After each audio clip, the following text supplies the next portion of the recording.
My name is Linus, and at 67 years old, I never thought I would experience homelessness. After Eleanor, my beloved wife of 45 years, lost her battle with cancer, my son Thomas and his wife Amanda moved into our home to help me adjust. Instead, I found myself locked out of the house I designed and built with my own hands. What followed was a nightmare of betrayal that nearly broke me, until Eleanor's final gift changed everything. If you have elderly parents or grandparents, please watch this video to the end. Their protection might depend on it. Let me know where you're watching from, and hit subscribe if you believe family should stand together, not tear each other apart. Eleanor and I met during our second year of architectural school at Cornell University. She was studying interior design, and I was in the structural program. We were paired for a collaborative project, designing a theoretical family home that merged both our disciplines. That project earned us an A+ and laid the foundation for both our careers and our relationship. We fell in love over blueprints and design models. Eleanor had this incredible ability to envision spaces that felt like home before they were even built. Her eye for color and proportion complemented my technical skills perfectly. We were married 3 months after graduation, starting our life together in a tiny apartment in Boston while we saved for our dream. For 15 years, we worked for separate firms, building our experience and reputation. We had our son Thomas when we were in our 30s, a deliberate choice so we could establish ourselves professionally first. Eleanor took a year off to be with him, then returned to work while we juggled childcare and careers. Thomas was a bright, sensitive boy who inherited my mathematical mind, but his mother's artistic sensibility. When Thomas was 10, we finally had enough saved to purchase 3 acres of land overlooking Lake Winnipesaukee in New Hampshire. For 2 years, Eleanor and I spent every weekend and vacation day designing our forever home.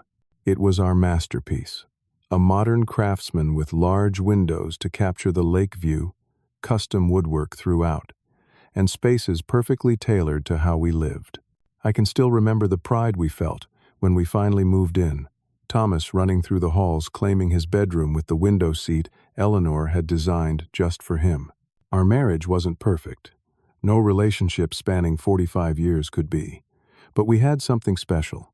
We resolved conflicts through discussion, never going to bed angry. We supported each other through career challenges, health scares, and the normal ups and downs of raising a child. When Thomas left for college, we rediscovered the joy of being just the two of us again, traveling extensively and pursuing shared hobbies. Thomas married Amanda right after college. She was beautiful and charming, with a business degree and ambitious plans.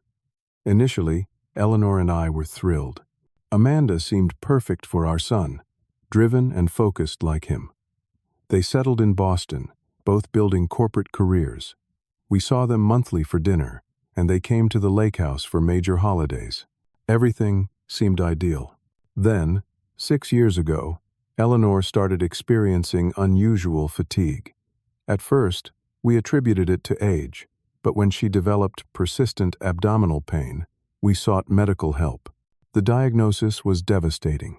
Stage 3, ovarian cancer. The doctors were cautiously optimistic with aggressive treatment, but the statistics weren't in our favor. Eleanor approached her illness with characteristic grace.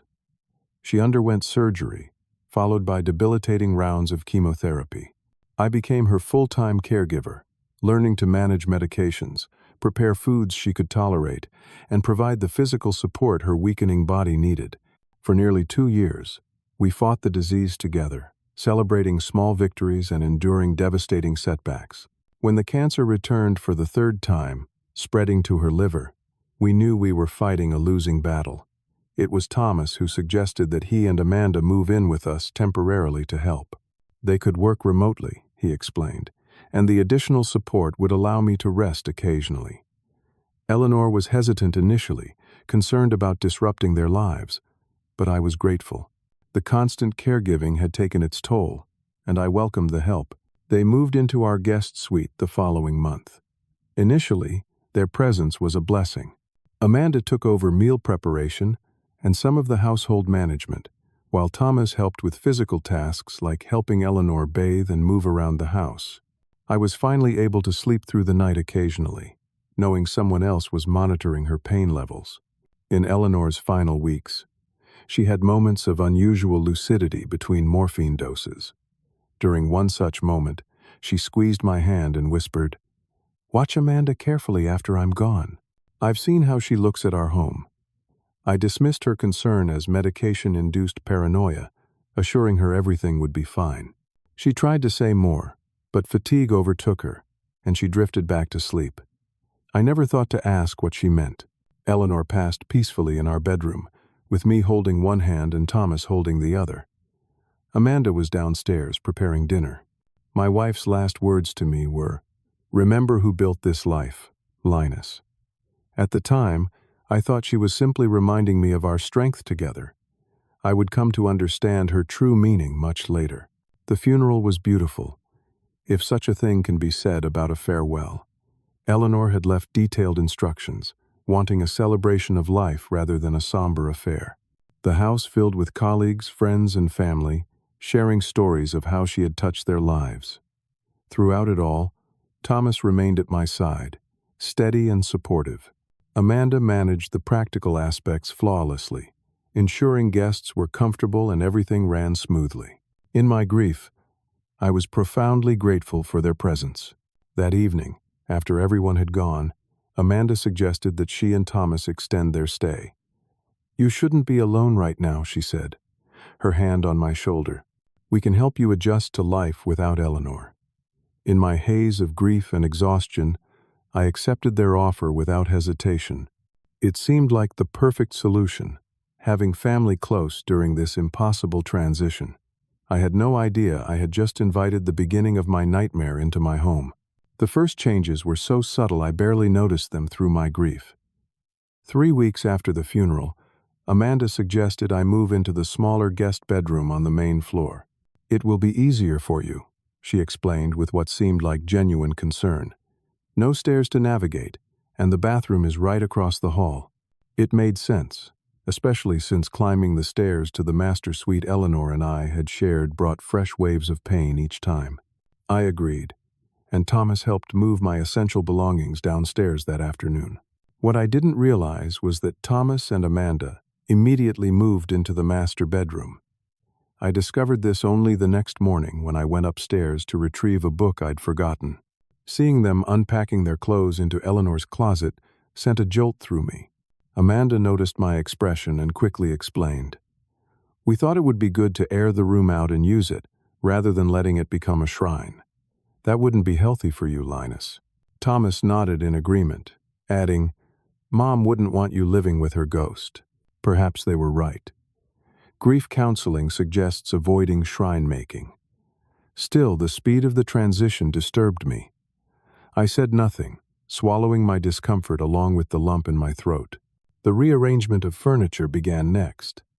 I returned from a short walk to find the living room completely reorganized.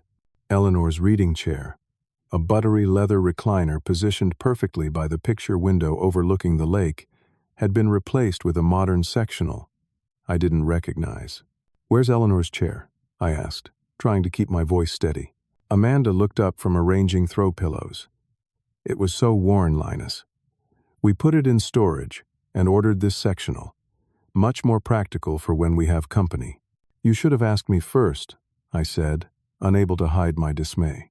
Thomas intervened then. "Dad, we're just trying to help update things. Mom always said she wanted to refresh the living room eventually." This wasn't true. Eleanor had loved that chair, saving for months to purchase it when we first moved in. But confronting my son seemed impossible in that moment. I retreated to my new bedroom, feeling strangely like a guest in my own home.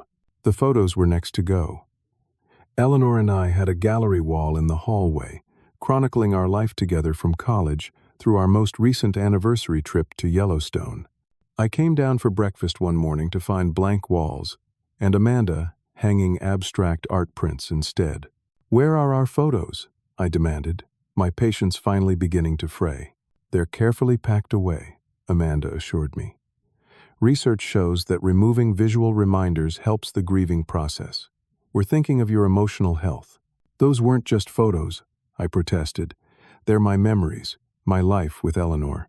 Thomas put his arm around my shoulders. Dad, we know this is hard. But you need to move forward. Mom would want that. Again, they were positioning themselves as authorities on what Eleanor would want. I felt increasingly powerless, caught between asserting myself and not wanting to seem ungrateful for their help. Around this time, I noticed Thomas becoming increasingly distant. He started working longer hours in the home office, often skipping dinner. When I did see him, he seemed preoccupied and avoided making eye contact. Attempts to engage him in conversation about Eleanor or our shared memories were met with brief responses and quick exits from the room. It was as if my grief had become an inconvenience. Meanwhile, Amanda inserted herself into every aspect of household management. "Let me handle the bills," she offered one day, finding me at the desk sorting through mail. "You have enough on your mind with grief. I have a business degree, remember? This is what I'm good at." Before I could object, she had gathered all the statements and checkbook. I felt a moment of relief mixed with unease. Handling finances had always been a shared responsibility between Eleanor and me. After her diagnosis, I had taken over completely. Now, in my grief, the task did seem overwhelming. Perhaps delegating temporarily made sense. Within a month, Amanda had changed all the online banking passwords for security purposes.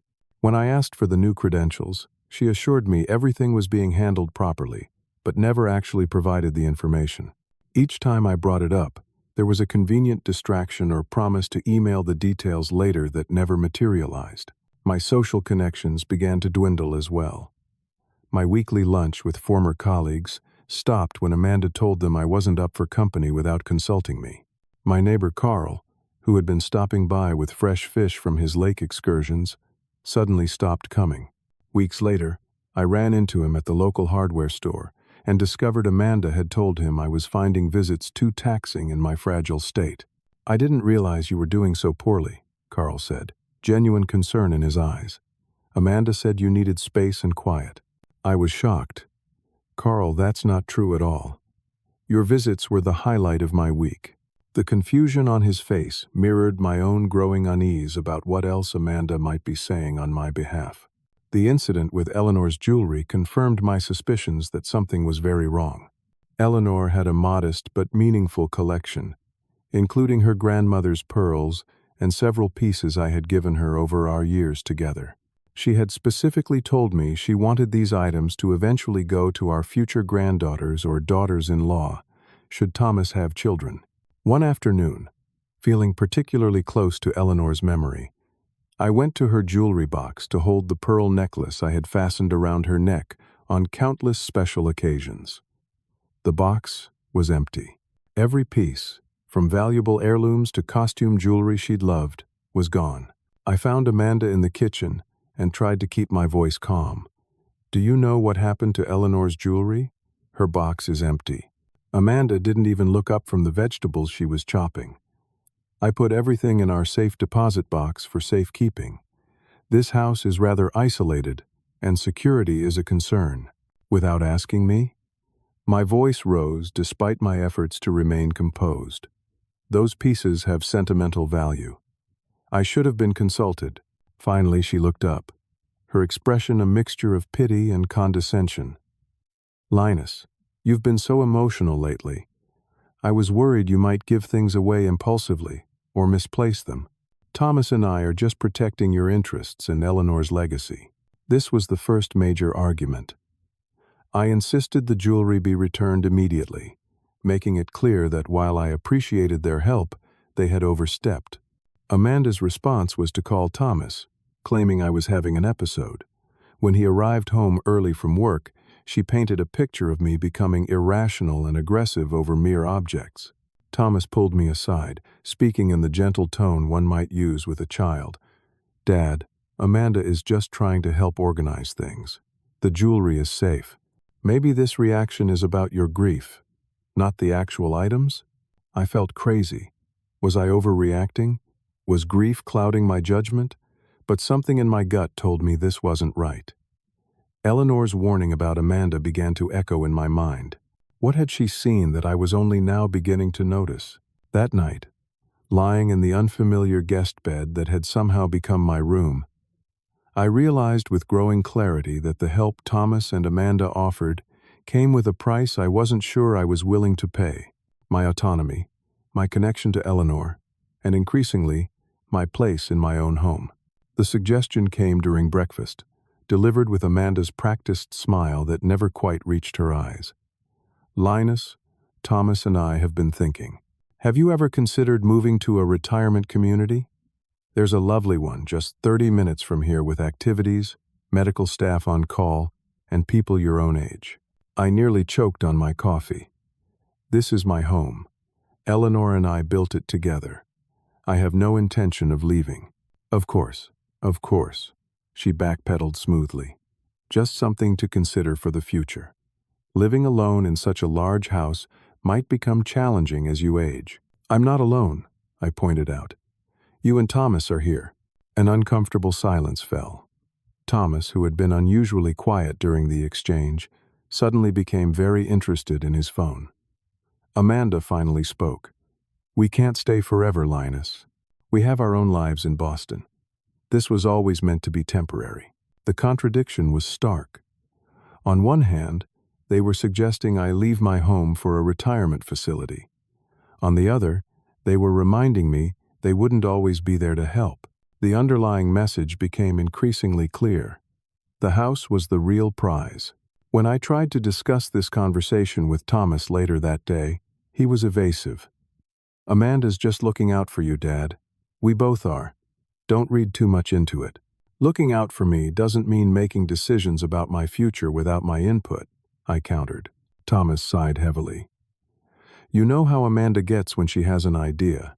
Let's just drop it for now." This pattern repeated itself over the following weeks.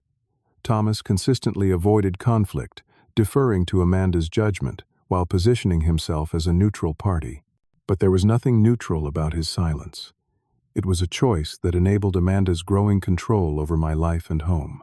The next shock came when Amanda announced her parents would be visiting for a few weeks to help with the transition. What transition, I wondered, but didn't dare ask. Richard and Meredith arrived with 6 suitcases and immediately settled into the 3rd bedroom, which had been my home office. My architectural drawings, books, and personal computer had been hastily relocated to the basement. "We thought you might enjoy the company," Amanda explained when I expressed surprise at the length of their stay. "Plus, they can help around the house while Thomas and I manage some business in Boston." These business trips to Boston became increasingly frequent, leaving me with Amanda's parents, who treated me like an unwelcome houseguest. They rearranged kitchen cabinets without asking, complained about my early morning coffee routine disturbing their sleep, and monopolized the television with reality shows played at deafening volumes.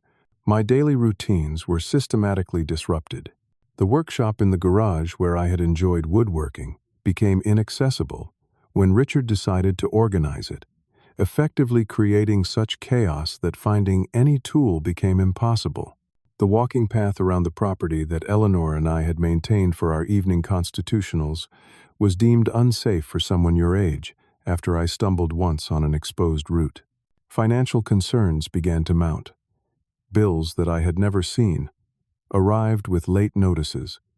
When I questioned Amanda during one of her weekend returns, she assured me everything was under control. "Just a mix-up with the mail forwarding," she claimed, though I hadn't established any forwarding. My suspicions led me to check the mailbox personally, something I had neglected while allowing Amanda to help with correspondence. I discovered our mail carrier had been instructed to hold most items for Amanda's personal collection. When confronted, she dismissed my concerns. "I was trying to filter out junk mail and prevent scammers from targeting you. Elderly people are prime targets, you know." The infantilizing language increased. I was no longer Linus, the retired architect who had designed award-winning buildings throughout New England. I was now elderly, forgetful, and in need of constant supervision. My attempts to speak with Thomas alone were consistently thwarted. Amanda developed an uncanny ability to appear whenever Thomas and I found ourselves in the same room. On the rare occasion, I managed to express my concerns to my son privately. His response was always the same. Let me talk to Amanda about this. The promised follow-up conversations never materialized. One afternoon, I discovered a prescription bottle in my bathroom that I didn't recognize. The medication was a mild sedative, but I had never been prescribed such a thing. When I questioned Amanda, her explanation sent chills through me. Dr. Matthews prescribed it during your last appointment, she said confidently. Don't you remember the discussion about your anxiety? He was concerned about your increasing confusion. I haven't seen Dr. Matthews in months, I insisted, and he never mentioned anxiety or confusion. Amanda exchanged a meaningful look with Thomas. This is exactly what we've been worried about, your memory lapses. You saw Dr. Matthews last Tuesday. I took you myself. I had no recollection of such an appointment, but Thomas was nodding in agreement. For a moment, I questioned my own memory. Was I forgetting important events?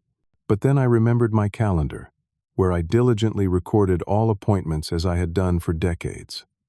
There was no doctor's visit noted for the previous Tuesday, or any recent date. When I produced the calendar as evidence, Amanda had an explanation ready. You forgot to write it down, which has been happening more frequently. That's partly why the doctor is concerned. The gaslighting was so effective that I began to doubt myself. Perhaps I was experiencing cognitive decline. The thought terrified me. I'd watched friends succumb to dementia, their dignity stripped away with their memories. Was this happening to me too?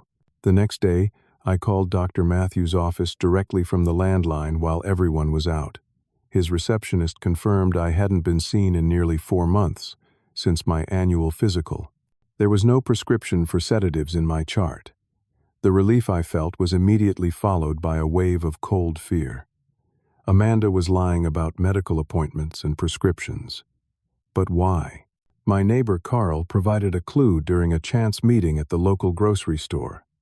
How are you feeling these days? He asked with genuine concern.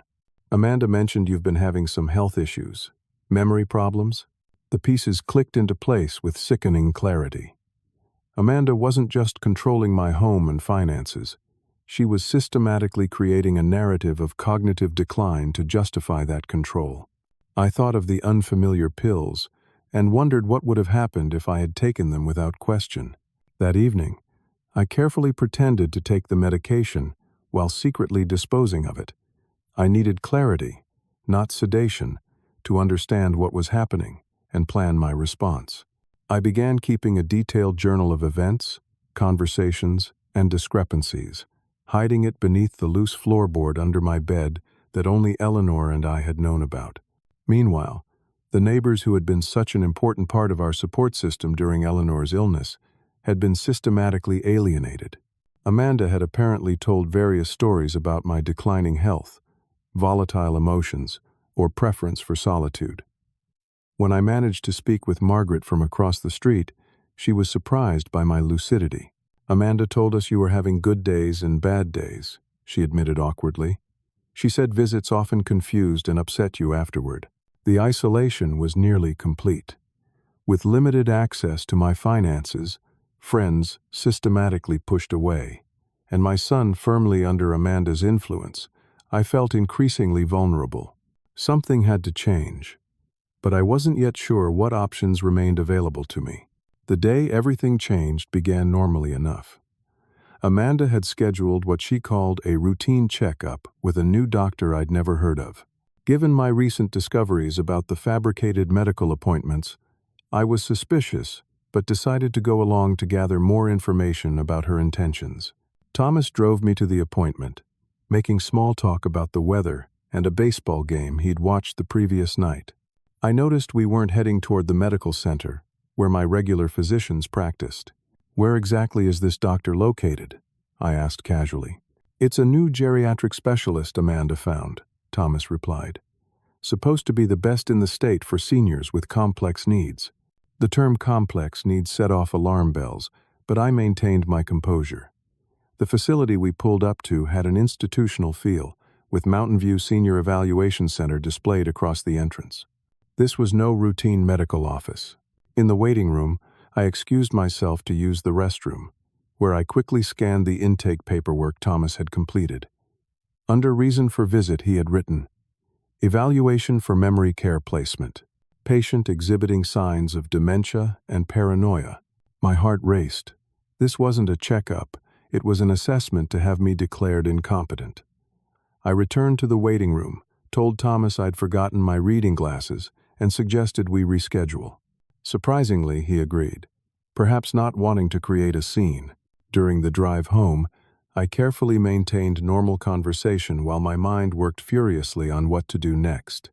I needed documents, identification, and access to some form of funds before confronting Amanda and Thomas with what I knew. We arrived home around noon.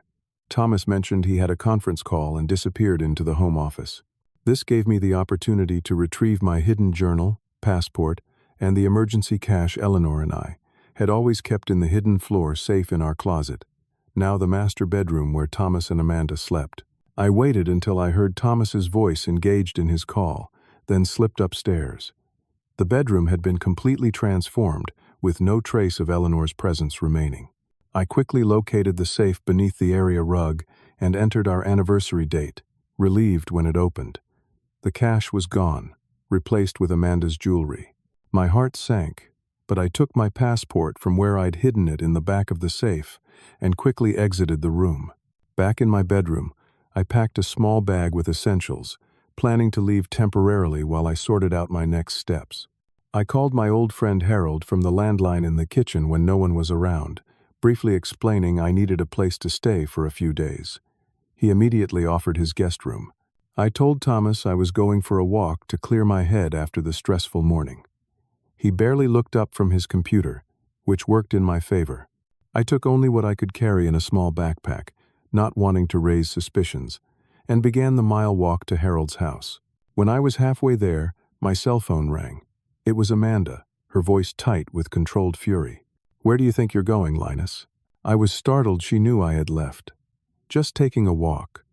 I'll be back for dinner." "With a packed bag? Thomas saw you from the office window. Are you planning to run away like a child?" I hadn't realized Thomas could see the driveway from his window. My heart sank, but I maintained my composure. "I'm just visiting Harold for the afternoon. I packed a sweater in case it gets cold." "Come home immediately," she demanded. "We need to discuss your increasingly erratic behavior." "I'll be home for dinner," I repeated and hung up. Harold welcomed me warmly, concerned by my obvious distress. I explained the situation as calmly as I could, though my hands shook as I recounted the morning's discovery. "You can stay as long as you need," Harold assured me. "Eleanor would never forgive me if I didn't help you now."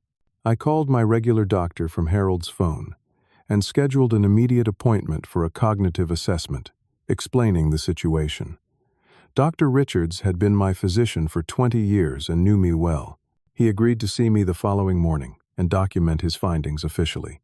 Harold and I were discussing next steps when his doorbell rang insistently. Through the front window, I could see a police cruiser in the driveway.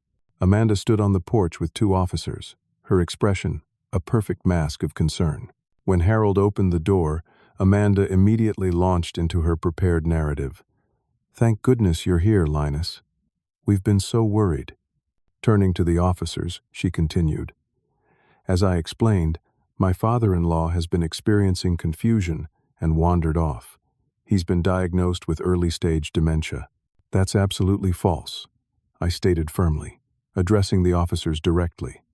"I left voluntarily and informed my son I was visiting a friend. There is no dementia diagnosis." The officers looked uncomfortable, caught between conflicting stories. "Sir, your daughter-in-law has medical documentation indicating cognitive concerns. She's listed as having medical power of attorney." This was news to me. "That's impossible. I never signed any power of attorney." Amanda produced a folder with official-looking documents. "It was established during Eleanor's illness, remember? For both of you, in case decisions needed to be made." I had signed various documents during that horrible time, focusing only on ensuring Eleanor's care. Had I inadvertently signed away my own autonomy? The possibility made me feel physically ill. Harold intervened. "Officers, I've known Linus for 40 years. He's perfectly lucid. and came here of his own free will. Unless you have a court order, you can't force him to go anywhere. After a tense discussion, the officers determined this was a family matter without immediate safety concerns. They advised Amanda to seek legal remedies if necessary, but confirmed I had the right to stay at Harold's temporarily. Amanda's parting words chilled me to the bone. This isn't over, Linus. You're only making things harder on yourself and Thomas. The next morning, Dr. Richards conducted a thorough cognitive assessment. As I expected, I passed easily, showing no signs of dementia or confusion.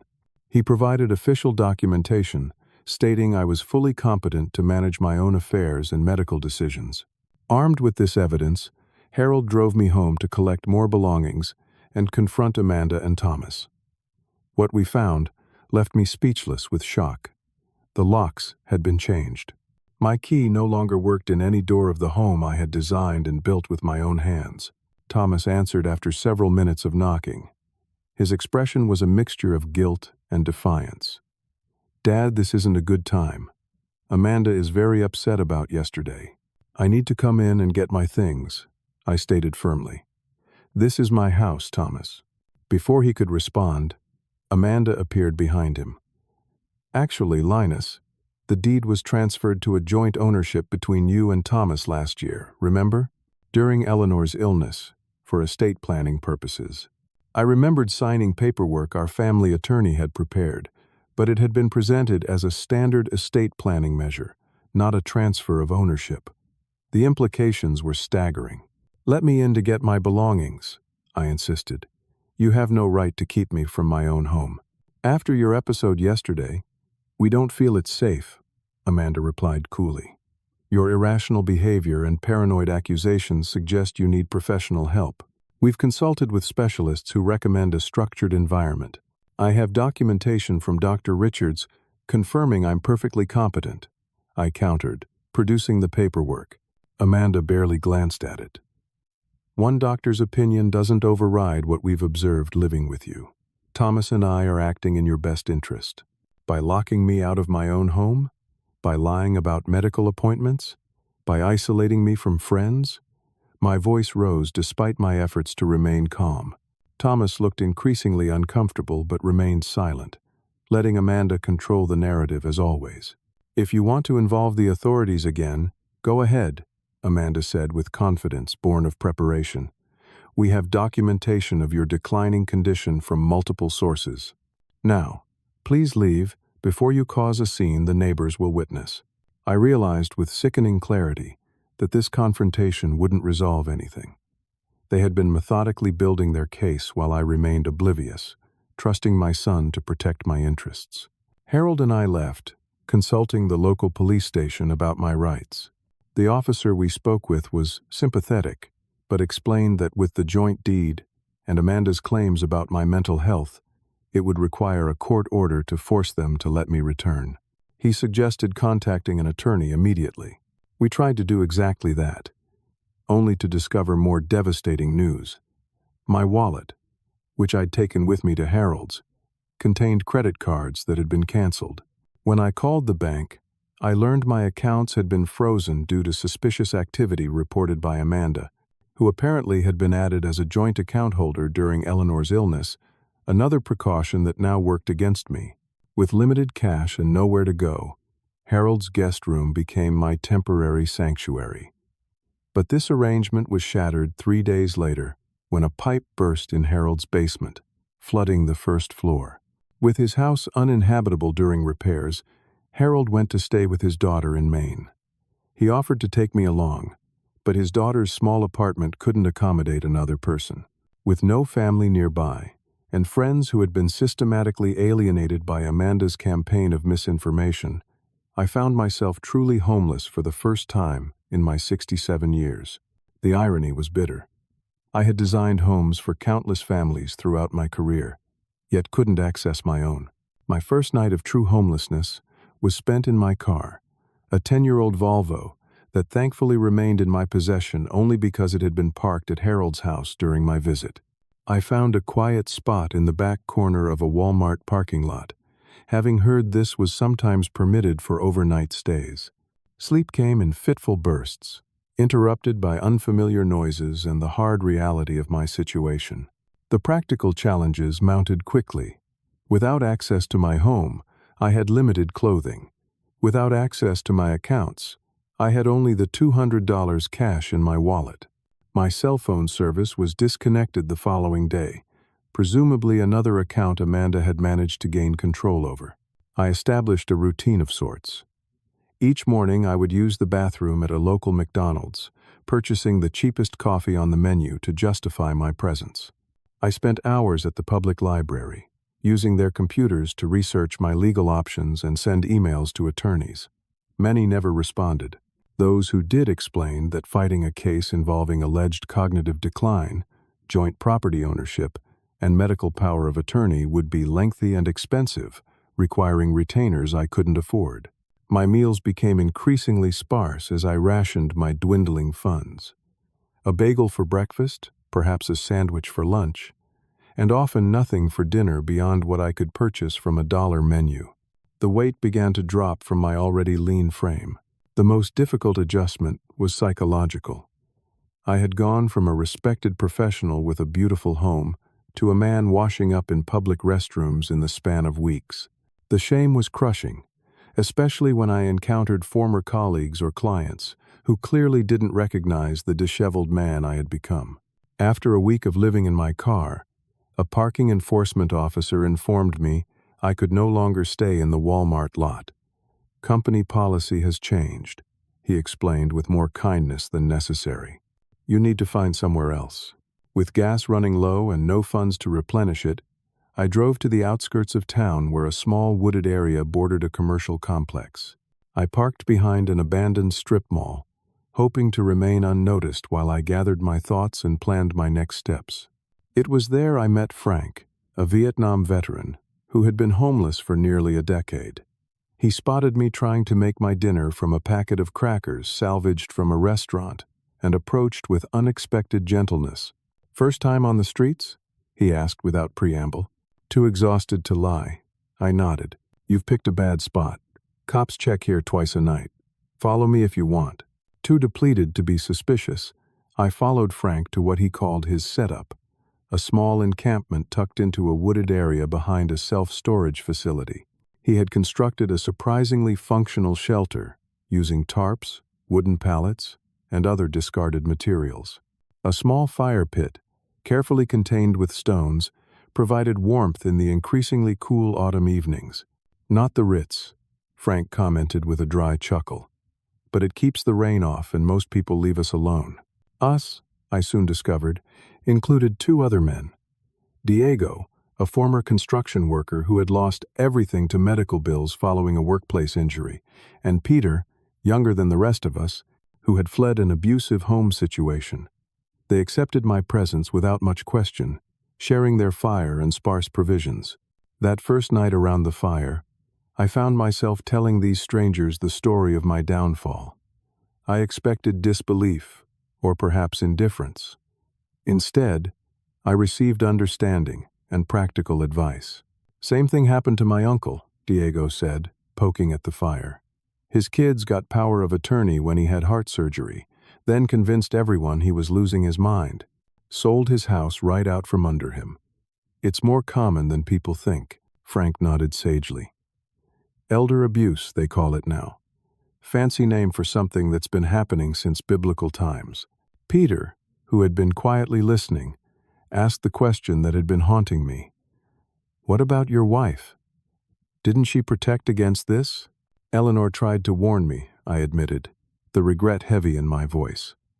I didn't understand what she was trying to tell me until it was too late. Frank passed me a tin cup with what turned out to be surprisingly decent coffee. "You're luckier than most who end up here. You've got a professional background, presumably clean record, and a legitimate legal claim. You just need the right help." In the days that followed, Frank became an unexpected mentor in survival. He showed me where to find free meals at local churches, how to access shower facilities at a community center that served the homeless, and how to maintain dignity in circumstances designed to strip it away. "Most important thing," Frank told me as we walked to a church breakfast program, "is remembering you're still you. Doesn't matter if you're sleeping in a mansion or under a bridge, the second you start believing you're nothing but a homeless person, is the second recovery becomes nearly impossible. Frank's wisdom, earned through years of hardship, became my lifeline. When despair threatened to overwhelm me, his matter-of-fact attitude pulled me back. "You've got a problem that can be solved," he would remind me. "Many of us out here don't have that luxury." My health began to suffer after 3 weeks on the streets. A persistent cough developed, likely from the cold nights and poor nutrition. My joints ached constantly from sleeping in my car or on the thin foam pad Frank had found for me. The stress manifested in physical symptoms, headaches, digestive issues, and a general weakening that frightened me. The turning point came unexpectedly. I was leaving the library one afternoon when a woman called my name. Turning, I was astonished to see Susan Whitaker, a client from nearly a decade earlier. I had designed a small commercial building for her thriving interior design business. Now she was looking at me with shocked recognition. "Linus, is that really you? What on earth happened?" Standing on the library steps in my increasingly worn clothing, I felt shame wash over me. But Frank's daily reminder echoed in my mind. I was still me, regardless of circumstances. Drawing myself up to my full height, I met her gaze directly. "It's a long story, Susan, and not a pleasant one." She insisted on buying me lunch, and over a meal at a nearby cafe, the first proper restaurant meal I'd had in weeks. I told her everything. Unlike the attorneys I'd contacted, Susan listened with increasing outrage. "This is absolutely unconscionable," she declared when I finished. "Eleanor was my friend too, you know. She would be devastated." Before I could respond, Susan had made a decision. "You're coming home with me. I have a guest house that's sitting empty. You'll stay there while we sort this out." I began to protest, the pride that had survived weeks of homelessness rising to the surface. "This isn't charity, Linus." She cut me off firmly. "This is what friends do, and frankly, it's what Eleanor would demand of me if she were here." Susan's guest house was a small but comfortable structure behind her main residence. Originally built as a studio for her artwork, it had been converted to accommodate visiting family. For the first time in weeks, I slept in a real bed, showered in a private bathroom, and ate regular meals. Once my immediate needs were addressed, Susan helped me develop a strategy. "You need proper legal representation," she stated on my third morning there. "And I know exactly who can help." The attorney she introduced me to was Jackson Williams, a specialist in elder law who had handled her own parents' estate. His reputation for tenacity was well known in legal circles, and after hearing my story, he took my case with minimal upfront payment. "What your son and daughter-in-law have done is textbook elder abuse," Jackson explained during our first meeting. "The systematic isolation, financial control, and gaslighting about your mental competence all fit the pattern. What we need now is documentation and a strategic approach." With Susan's help, I began collecting evidence of my competence and Amanda's manipulation. We obtained records of the canceled credit cards, documented the fraudulent medical appointments, and gathered statements from neighbors about Amanda's campaign of misinformation. Dr. Richards provided additional cognitive assessments, all confirming my complete mental competence. Most surprisingly, Jackson discovered that Eleanor had consulted him briefly before her death. Client confidentiality had prevented him from reaching out to me, but now that I was his client, he could share what he knew. "Eleanor suspected Amanda might try something like this," Jackson explained during one of our strategy sessions. "She didn't have proof, just a series of concerning comments and behaviors she'd observed. She wanted to protect you but didn't want to create family discord during her illness." This revelation both comforted and devastated me. Eleanor had tried to protect me, even as she faced her own mortality. If only I had paid more attention to her warning. "Did she put any protections in place?" I asked, hoping for some previously unknown safeguard. Jackson's expression changed subtly. "Let's just say Eleanor was smarter than everyone gave her credit for. I've been making some inquiries that I think will prove very interesting at our upcoming meeting."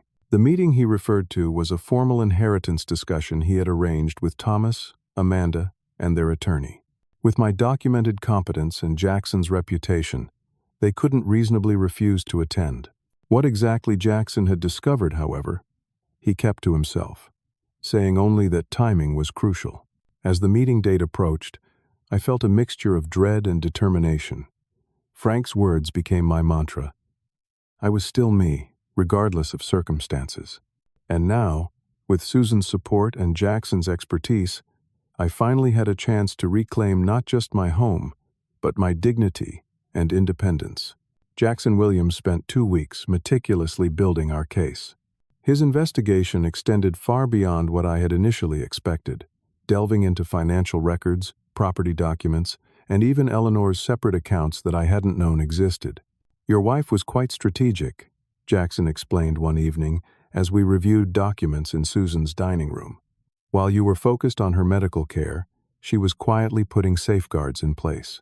The most surprising discovery was a separate investment account Eleanor had maintained throughout our marriage. She transferred significant assets into this account during her final year, Jackson explained, showing me statements. And she explicitly kept you as the sole beneficiary, with no provisions for Thomas or Amanda. I had no idea, I admitted, stunned by the revelation. We always managed our finances together. Jackson nodded thoughtfully.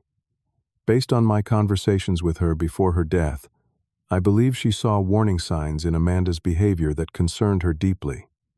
This was her insurance policy for you. The account contained nearly $300,000, funds that Amanda had no knowledge of and couldn't access. This discovery changed everything about our negotiating position. Even more significant was Jackson's finding regarding the house deed. The document they had you sign wasn't what they represented, he explained, pointing to the fine print. It created a life estate, meaning you have the absolute right to live in the property for your entire lifetime, regardless of whose name is on the deed. They cannot legally evict you or sell the property without your consent while you're alive. This news filled me with renewed hope and determination. Eleanor had indeed protected me, even when I had failed to protect myself. As the meeting date approached, Susan helped me prepare physically as well as legally. She arranged for a haircut and purchased new clothing, insisting I present myself as the professional I had always been. Image matters in these situations, she advised. Your appearance in the meeting will either reinforce or contradict Amanda's narrative about your decline. Frank's perspective proved valuable as well. I had maintained contact with him, bringing supplies to the encampment and updating him on developments. His street wisdom complemented Jackson's legal expertise. Don't let them bait you into losing your temper, Frank counseled during my last visit before the meeting. That's exactly what they want, showing you're unstable or irrational.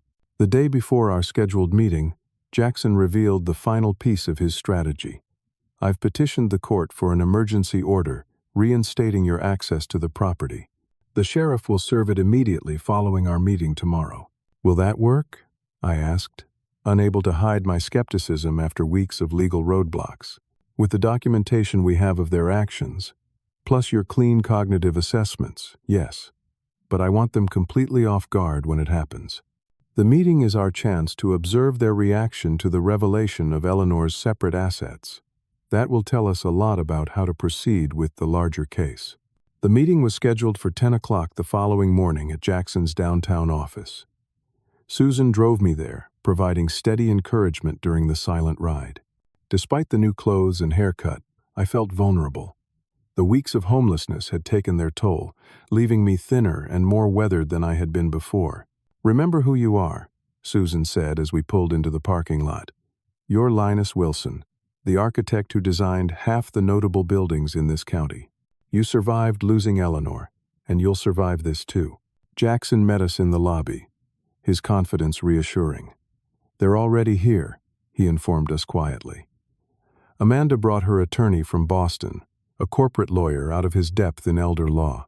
Thomas looks uncomfortable. We took the elevator to the conference room in silence. When the doors opened, Jackson led the way with the assured stride of someone on familiar terrain. I followed, back straight, expression neutral, every bit the professional I had been before this nightmare began. The conference room was modern and imposing, with a long mahogany table surrounded by leather chairs. Amanda and Thomas sat on one side, a slick-looking attorney in an expensive suit beside them. The contrast between us was stark. Their polished, affluent appearance versus my dignified but noticeably leaner presence. Amanda's eyes widened slightly at my appearance, quickly masked with a practiced expression of concern. "Linus, you don't look well. We've been so worried." I didn't respond, taking my seat across from them with Jackson and Susan flanking me protectively. Jackson had advised minimal engagement until the formal proceedings began. Amanda's attorney began with prepared remarks about family concerns and appropriate care arrangements, his condescending tone suggesting I was incapable of understanding the discussion. Jackson let him finish before calmly presenting my recent medical evaluations, all confirming my complete competence. "As you can see," Jackson concluded, "there is absolutely no medical basis for the actions taken against my client. What we're dealing with is a clear case of elder abuse, which has both civil and criminal implications." The word criminal caused Thomas to flinch visibly. Amanda remained composed, though her knuckles whitened as she gripped her water glass. "That's a serious accusation," her attorney responded stiffly. "My clients have acted solely out of concern for Mr. Wilson's well-being. Is that why they changed the locks on his house, canceled his credit cards, told his neighbors he had dementia?" Jackson's tone remained professional but carried an edge of controlled anger. "We have documented every step of this systematic campaign to isolate and disenfranchise my client." The meeting deteriorated quickly from there. Amanda's attorney attempted to redirect the conversation to the joint property deed, clearly their strongest legal position. Jackson allowed this pivot temporarily, knowing what was coming next. When Jackson's assistant entered with coffee service, Amanda saw her opportunity to regain control of the narrative. As the young woman placed a cup before me, Amanda addressed me directly for the first time. "How have you been living, Linus? We've been so concerned about your welfare on the streets." Before I could respond, she continued with calculated cruelty. "Having fun living with the street dogs? I heard you've been sleeping in your car like some vagrant." Her contempt was palpable, her true character fully revealed in that unguarded moment. I remained silent, remembering Frank's advice about keeping my composure. What happened next occurred so quickly, I barely processed it. Amanda, apparently frustrated by my lack of response, reached across the table and grabbed her coffee cup. In a gesture of utter disdain, she flung the contents directly at me. The lukewarm liquid splashed across my new shirt, the deliberate humiliation intended to provoke an emotional outburst. The room froze in shocked silence. Even her attorney appeared horrified by this display. Thomas half rose from his chair, his expression conflicted, before slowly sinking back down. I reached for a napkin and calmly dabbed at my shirt, meeting Amanda's gaze directly. "Thank you for demonstrating your true character to everyone present," I said quietly. "It saves us considerable time." Jackson immediately called for his assistant to document the incident, while Amanda's attorney desperately tried to control the damage, suggesting his client was understandably emotional about family matters. It was at this precise moment, with Amanda's mask of concern completely shattered, that Jackson played his final card. "Now seems like an appropriate time to discuss the actual state of Mr. Wilson's finances," he announced, placing a folder on the table. "Particularly the assets Mrs. Eleanor Wilson placed beyond the reach of both of you." The change in Amanda's expression was immediate and dramatic. The contempt vanished, replaced by wary calculation. Jackson methodically outlined Eleanor's separate holdings, the life estate provision in the property deed, and the various accounts she had maintained independently. As he detailed the substantial assets that Amanda had been unaware of, her face drained of color. She was, as the saying goes, frozen to the bones. The revelation of Eleanor's financial foresight changed everything. As Jackson detailed the extent of the assets Eleanor had protected, Amanda's expression transformed from shock to barely contained fury. Thomas simply looked defeated, a man finally confronting the consequences of his moral compromise. Eleanor Wilson left a separate testamentary letter with our firm, Jackson continued, removing a sealed envelope from his briefcase. She instructed that it be read only in the event that her concerns about her son's wife proved valid. Given recent events, I believe we've reached that threshold. Jackson opened the envelope and began reading Eleanor's words. My dearest Linus, if you're hearing this letter, then my fears about Amanda's influence over our son and her designs on our home have proven justified. I'm sorry I couldn't be more direct during my illness, but I didn't want my final days consumed by family conflict. The letter continued, detailing Eleanor's observations of Amanda's calculating behavior, her gradual isolation of Thomas from family friends, and her frequent comments about the value of our property. Eleanor had seen through Amanda's facade from the beginning, but had chosen to protect me quietly, rather than create open hostility. The joint account you believe contains our primary savings has been systematically reduced, Jackson read from Eleanor's letter. I've transferred the majority of our assets to accounts in my name alone, with you as beneficiary. The house carries a life estate provision that guarantees your right to live there regardless of whose name appears on the deed. Amanda can never legally force you out while you live. Thomas's face crumpled as the letter continued. To my son Thomas, if this letter is being read, you have failed to protect your father and have chosen loyalty to your wife over the parents who loved you unconditionally. I forgive you this weakness, but implore you to find the strength to make amends before it's too late. The final paragraph was addressed to Amanda directly. And to Amanda, I've watched you calculate the value of everything in our lives while missing their true worth. The love between Linus and me, the home we built together, the family bonds you've systematically undermined, these have value beyond any bank account. Whatever you gain materially through your manipulations, you've lost immeasurably more in human terms. When Jackson finished reading, the silence in the room was absolute. Amanda's attorney shifted uncomfortably, clearly recognizing that his position had fundamentally weakened. Thomas stared at the table, unable to meet my eyes. Amanda recovered first, her voice brittle with barely controlled rage. This changes nothing about the current ownership of the property. Emotional letters don't override legal documents. Jackson smiled thinly. Actually, the life estate provision changes everything. Mr. Wilson cannot legally be prevented from occupying his home, regardless of joint ownership. Furthermore, he added, sliding another document across the table, this is an emergency court order reinstating his full access to the property, effective immediately. The sheriff will be serving official notice this afternoon. He turned to address Amanda's attorney directly. Your clients have exactly 24 hours to remove any locks they've installed and provide Mr. Wilson with new keys. They may continue residing in the property temporarily, provided they cease all interfering behaviors immediately. Amanda started to protest, but her attorney placed a restraining hand on her arm. They conferred in whispers while Jackson outlined the next steps: restoration of my access to joint financial accounts, return of my personal property including Eleanor's jewelry, and the beginning of legal proceedings regarding the financial exploitation that had occurred. Thomas finally looked up, his expression a mixture of shame and relief. Dad, he began hesitantly, I had no idea how far this had gone. Amanda told me you were confused, that the doctors recommended, save it. Amanda snapped. Don't you dare try to distance yourself now. You were there for every decision. Her mask had completely fallen away, revealing the calculating person Eleanor had warned me about. Thomas recoiled from her venom, seeing perhaps for the first time the true nature of the woman he had married.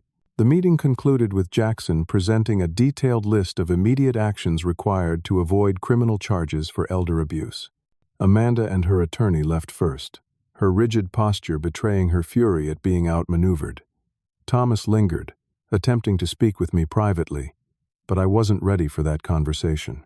The betrayal was too fresh, the wound too deep. True to Jackson's word, the sheriff accompanied me to the house that afternoon. The locks had already been changed back, suggesting Amanda's attorney had impressed upon her the seriousness of the situation. Thomas opened the door. "Amanda nowhere to be seen." "She's packing," he said quietly. "We'll be staying at a hotel while we figure things out." I nodded, unable to find words for this hollow victory. Reclaiming my physical home was just the beginning of a longer journey to rebuild my life. The weeks that followed were a careful dance of legal proceedings and emotional recalibration. Amanda and Thomas separated almost immediately, her true nature finally clear to him once the veneer of concern for my welfare had been stripped away. Thomas moved into a small apartment near his office, while Amanda returned to Boston, filing for divorce before the month was out. Jackson's legal team systematically untangled the financial web Amanda had woven. Most of the joint accounts had been significantly depleted, with funds transferred to accounts in her name alone. The documentation of this systematic exploitation strengthened the elder abuse case against her. Rather than face criminal charges, Amanda agreed to a substantial financial settlement, returning much of what she had taken, plus additional compensation for the hardship I had endured. The legal proceedings were exhausting but necessary, creating an official record that would protect me from future exploitation. Throughout this period, I maintained contact with Frank and his companions from the encampment. Their perspective had been invaluable during my darkest moments, and I was determined not to forget the lessons learned from them once my material circumstances improved. Once the immediate legal issues were resolved, I established a foundation focusing on elder financial abuse and homelessness prevention. Frank became one of the foundation's first advisors, his practical knowledge of homelessness informing our approach to sustainable housing solutions. Diego found employment as a maintenance supervisor for the foundation's first transitional housing project, his construction background proving invaluable. Thomas and I began the slow, painful process of rebuilding our relationship. The damage Amanda had done extended beyond my financial security to the very core of our father-son bond. Trust, once broken, couldn't simply be declared restored. It had to be reconstructed conversation by conversation, action by action.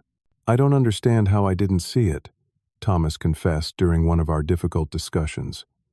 "She was so convincing about your confusion, your need for structure. I truly believed we were helping you."